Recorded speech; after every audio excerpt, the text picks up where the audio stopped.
That's why I'm I a brought it up. big Earth 2 guy, and I'm a big Crisis guy because I love all the continuity errors and where they change. Sure. This brings up something interesting. On movies and TV, they have almost completely done away with secret identities. Sure. And this kind of drives me a little nuts because one of the things that, to me, that was always fun about comics is the secret identities. Is they this idea of this duality. And on the CW shows, first of all, it's almost a joke in Spider-Man movies. He reveals his identity to just about everybody. And they do that on the CW shows too. But when they did Civil War in the Marvel movies, in the comic, it was all about secret identities. And they had to find another thing to do because they couldn't do that because nobody had a secret identity. What have I told you is because gay people have been more comfortable coming out of the closet and we live in a more open, truthful society where secrets are looked at as bad. It's like we grew up where Snuffleupagus was Big Bird's imaginary friend and no one knew.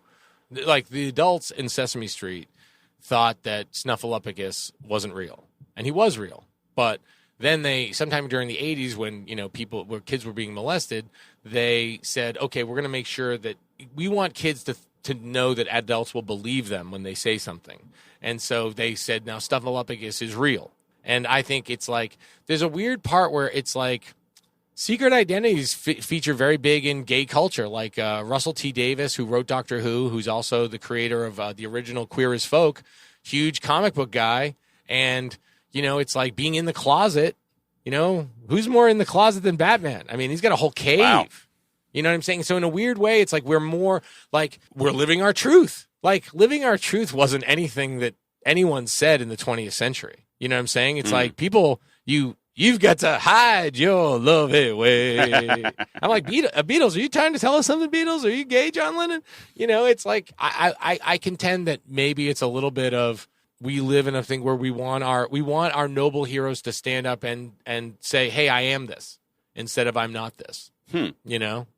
Interesting. Wow. I would never have thought of it that way. It just came to me. It's That's quite good. It's like, Quentin Tarantino's like, Superman is Superman. Clark Kent is the fake, and that's him doing his imitation of us. Right. It's like, Batman is just Bruce Wayne, but he's crazy. He cray. No. But Bruce Wayne is sort of the alter. And I mean, it depends on who you talk to, but I've always felt like Batman is who he wants to be all the time. I told you and I told you the alternate, what do you call it? Elseworld, what if comic that I always have wanted to write. No, what? Is called the title is Boy Wonder, and the story is basically what if John and Martha Grayson I think it's John and Mary Grayson. John and Mary Grayson of the Flying Graysons are the ones who find baby Kal-El in a Kansas, like they're a touring circus. I just made an excited face. Right. I mean, it's like, imagine